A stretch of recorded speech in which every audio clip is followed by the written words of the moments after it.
전합니다. 전합니다. 안녕하세요. 서울시립 다시서기 종합지원센터 현장지원팀장 박상병입니다. 미혼모자 생활시설 에란원에서 후원 자원봉사 담당을 하고 있는 장진영 사회복지사라고 합니다. 소망나무 정신재활시설에서 근무하고 있는 문보라 팀장이라고 합니다. 2016년도부터는 당사자 활동들도 하고 있습니다. 저희 정신장애인 당사자 스스로가 다른 정신장애인을 돕는, 당사자가 당사자를 돕는 것 자체가 회복의 동기를 강화시키고 역량을 강화할 수 있는 하나의 활동이에요. 저는 이 활동이 가장 의미 있는 활동이라고 생각을 해요. 그리고 제가 이제 좀 기억에 남는 사례는 청소년기의 정신과 질환을 경험하시게 되면서 자신감이 많이 없으셨어요. 이제 새로운 목표를 설정을 할 때 당사자 활동 참여가 가장 큰 의미를 부여했거든요.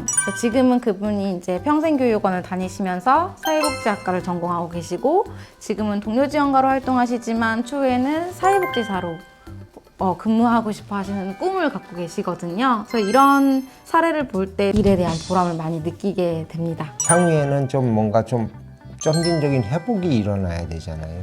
어쨌든 프로그램 사업들을 많이 하고 있어요.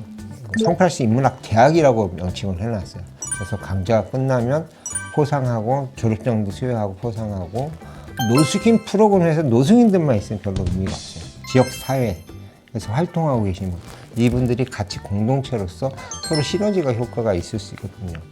문학 카페길이라는 카페에서 교육을 받고 그것을 판매를 하고 교류할 수 있는 그런 활동을 진행하고 있어요. 10대 청소년 미혼모들에게 학교를 가고 싶은지 또는 학교를 가게 된다면 어떤 방법들이 있을지를 설문조사를 했고, 원적 재적 학교 졸업장을 받고 싶다는 게 가장 큰 그런 의견이었어요.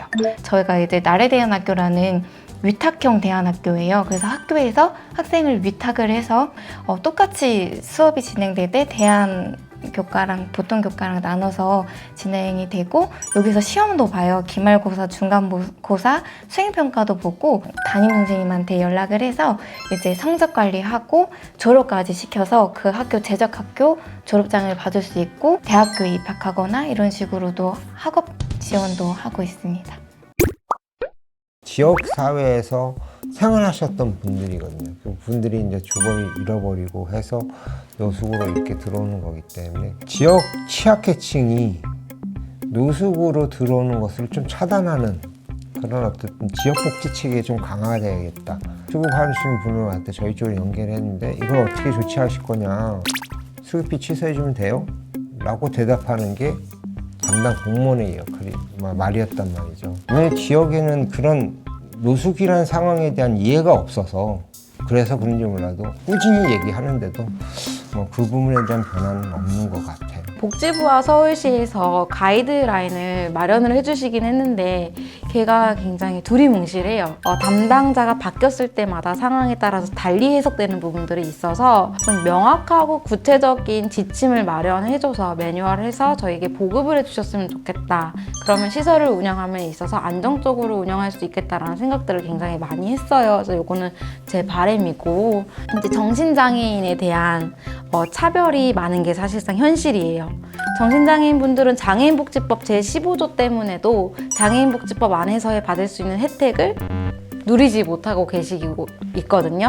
그 법에 이제 따르면 정신건강복지법이라고 줄여서 부르고 있어요. 그 법에 적용을 받는 분들은 장애인복지법에 혜택을 받을 수 없다는 내용이 15조에 써져 있어요.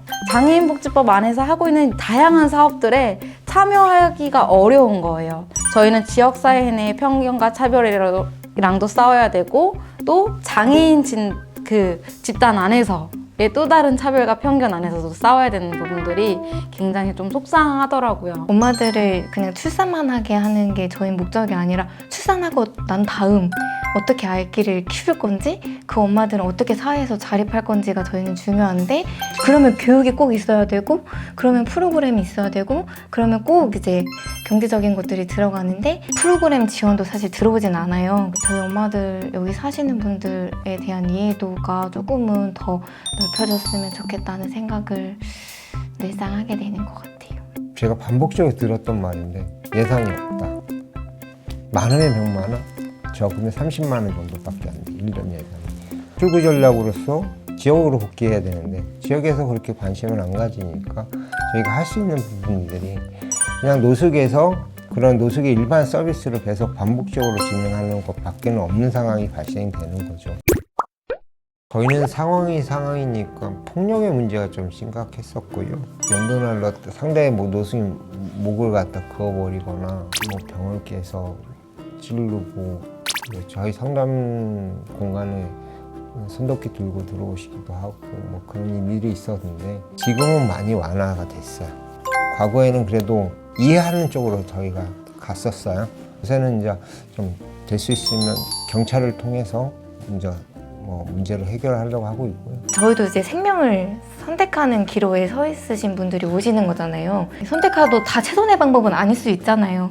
근데 조금 좋지 않게 좀 상황들이 흘러가거나 어려움이 자꾸 생길 때 그때 이제 사회복지사 선생님들은 이제 본인이 죄책감을 느끼거나 굉장히 이제 상실감이나 뭔가 자격이 좀 되지 않는다는 생각들이나 이런 것들이 사실 부가적으로 따라올 수밖에 없는 것 같아요.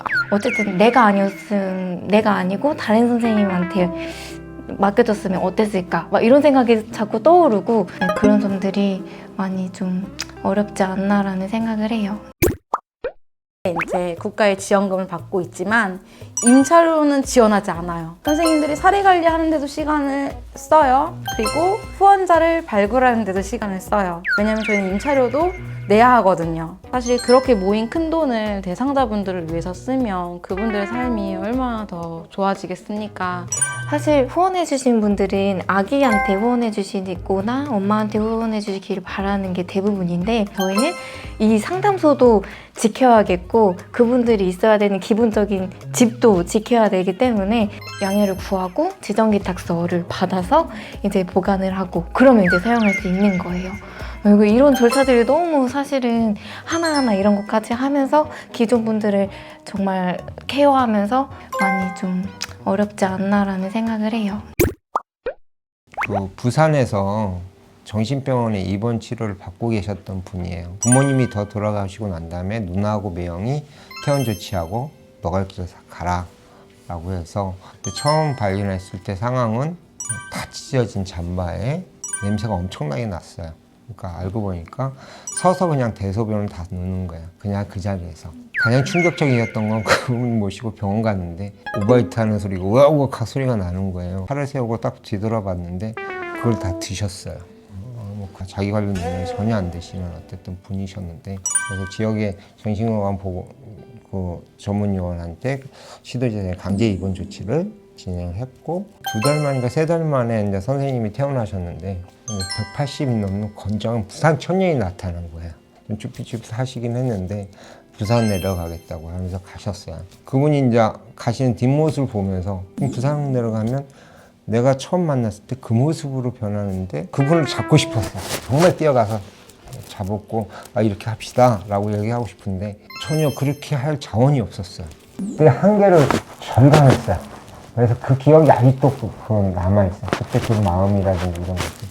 60년 됐거든요, 올해로. 그래서 입양인들이 굉장히 많아요. 20살이 좀 초반이 되고 중반이 되면 이제 저희한테까지 찾아오시는 분들이 계세요. 이제 엄마들의 흔적을 계속 이제 남겨놓거든요. 그림 그리신 게 있다든지 프로그램에서 뭐 어떤 것들을 하신 그 흔적이나 그런 것들은 좀 보여드려요. 그리고 가장 궁금해하시는 게 이제 사진이죠. 엄마 얼굴 이제 태어나서 처음 보시는 건데 저도 이제 그걸 이제 열어드릴 때 굉장히 막 너무 제가 떨려요. 보시면 이제 왈칵 이제 눈물을 쏟으시는 거죠. 이제 그럼 저도 같이 앞에서 막 울고 제일 안타까웠던 건 그게 사진을 찍어 하실 수가 없어요. 그러니까 눈으로만 담아 가실 수 있는 거죠. 기억으로만. 왜냐면 이제 인터넷으로 올려서 엄마를 찾습니다 이렇게 할 수도 있는 부분이라 이제 덮어주세요 하다가 이제 덮으려고 하면 잠깐만 다시 한번 본다고 그러면서 또 보시기도 하시고 오히려 자원봉사 오고 싶다고 하시고 오히려 뭔가 도움이 될 수 있는 게 있으면 연락을 달라 하시고 이러는 것들을 봤을 때 계속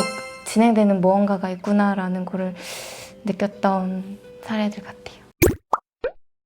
저희 현장에는 사실 저희 전문 요원이라고 이제 통칭해서 부르는데 뭐 간호사, 임상심리사, 작업치료사, 사회복지사가 함께 일하고 있습니다.